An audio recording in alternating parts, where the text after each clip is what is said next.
And just before we go, a recap of the top trending stories from the courtrooms.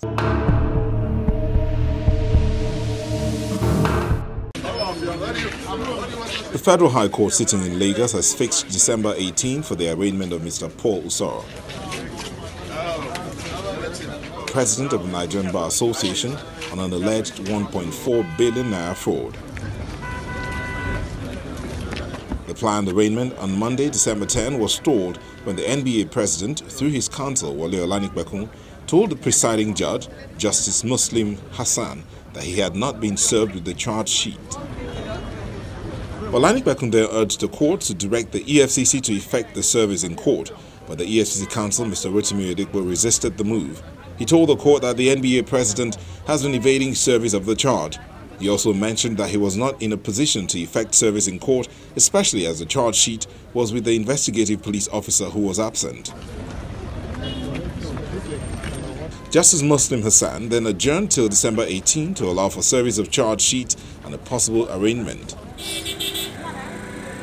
The acting chairman of the Economic and Financial Crimes Commission, Ibrahim Magu, also had a date in court on Thursday, December 13th. He told the Lagos High Court, sitting in the Ikeja area, that he has only one house in Abuja, the Federal Capital Territory.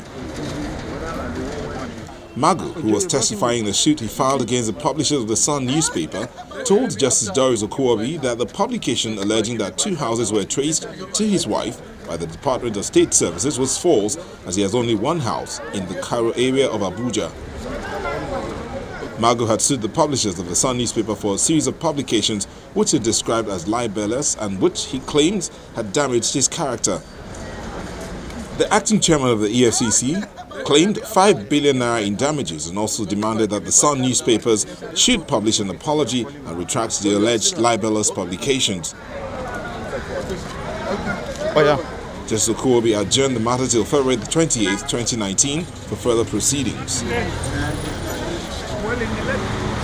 Another judge, Justice Okonabang of the Federal High Court, has convicted and sentenced the managing director of AG Muela Nigeria Limited, Adeloye Olufemi, and his company for operating a financial business without a valid Central Bank of Nigeria license.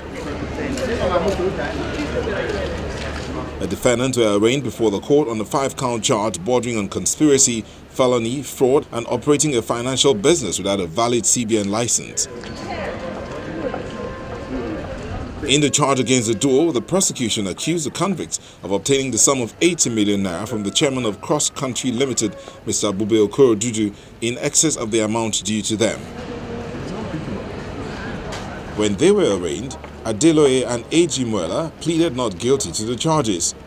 Delivering judgment on Thursday, the 13th of December, Justice Okonabang upheld all the arguments and issues raised by the prosecution. He noted that the prosecution had proved its case beyond reasonable doubt. He therefore found the convicts guilty of all the charges preferred against them.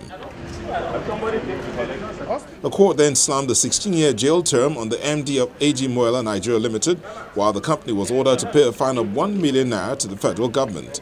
The jail term will commence from the day judgment was delivered.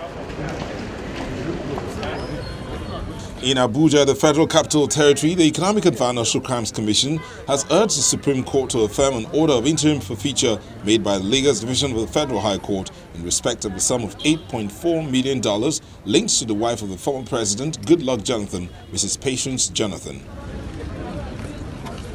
Mrs. Jonathan, through her lawyers on Wednesday, December 12th, challenged the order of interim forfeiture. She also challenged the constitutionality of Section 17 of the Advanced Fee Fraud Act and Other Fraud-Related Offences Act. The Justice Dachijo Mohammed 5-man panel of the Supreme Court, which heard the appeal, has fixed March the 8th to deliver its judgment.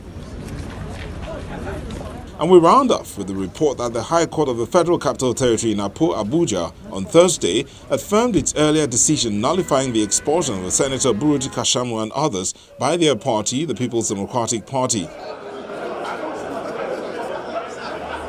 In her judgment, Justice Valentine Ashi ruled that although a party had the power to discipline its members, it must follow due process in doing so.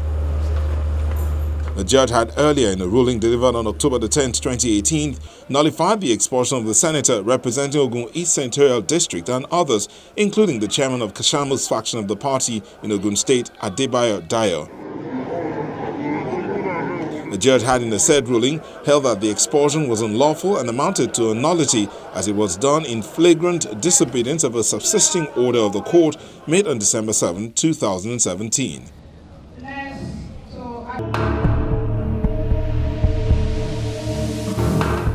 That's the program this week. Please feel free to send in your comments, questions, or suggestions. Also remember that you can find these and past episodes of the program on our YouTube page.